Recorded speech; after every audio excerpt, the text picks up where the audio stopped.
May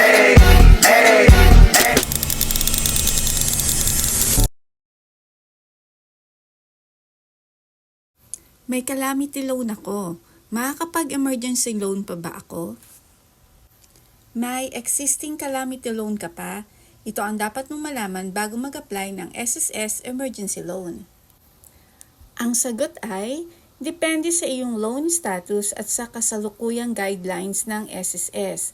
Kung meron kang existing calamity loan, hindi ibig sabihin na automatic na hindi ka na makakapag-apply. Gayunpaman, maaaring isaalang-alang ng SSS ang iyong kasalukuyang loan obligations sa pagproseso ng bagong loan application.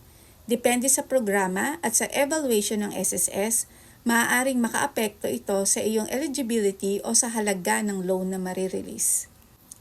Kaya bago mag-apply, mabuting i-check muna ang status ng iyong existing loans sa my.sss account at siguraduhing updated ang iyong records.